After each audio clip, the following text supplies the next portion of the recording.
So I just want to tell you guys a bit about the weekend. So we finished as a 2 seed, which has been a goal of ours for a long time. I talked about that last time I was up here. And so we got the benefit of watching our opponents play on Wednesday and got a really good scout on Bradley, who had just lost to 2 weeks before 3-0 at their place. So coming back and trying to fight back into a match against the host team, which we had to play 2 years in a row, was going to be difficult. And they're a difficult team to play against anyway. So we brought a really good mentality into the match, and we talked about how we respond to adversity. Last time we went down 3-0 in the first half. Okay, we kept them scoreless in the second half, but by that point it was a bit late.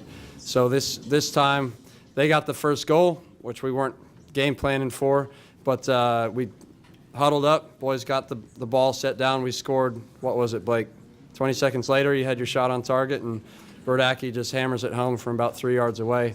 So really proud of the way the group responded to that. We grew a lot in that 2-week time period. And then penalties. We've been training penalties. How long, boys? 2 weeks getting ready for this shootout, knowing that it was a big possibility. We had our shooters ready. They hit their spots. We hit 8 out of our 8 shots, which is really hard to do in a shootout. So Sunday, we're playing Missouri State, which is the team we lost to in the very first game back in September in the conference regular season.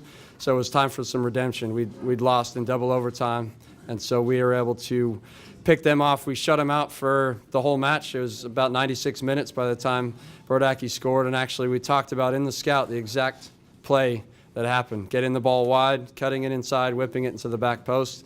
And Conway native Chris Holmes, he's not even a winger, but he ended up out on the wing, cut it inside on his right foot. Sure enough, Brodacki, I don't know if he had one positive touch the whole match because they were basically triple teaming him, but he escaped them and just hammered home one of our best goals of the year. What a way to win the conference. So congratulations to our boys right here.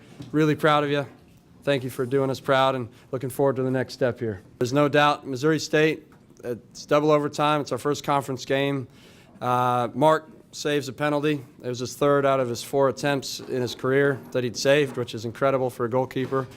And so saves it in double overtime. Their guy gets to it first and bangs home the winner. So really disheartening moment for us. We were pretty frustrated as a group, as a staff, but it gave us the opportunity to take a deep look at how we're doing things, how competitive we were as a group, and to a player. You know, all 26 players, all staff, just knuckled down. We decided we wanted to really make a big run at this thing. So we talked about it before kickoff yesterday, how that was a low moment, okay? And if we would have cleared that game probably ends in a tie. We get one more point. That's 16. They would have been on 14. We would have been regular season Missouri Valley champions, which would have been great.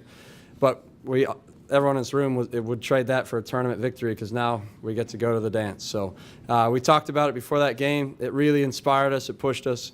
And that's the reason why we're here today, I truly believe.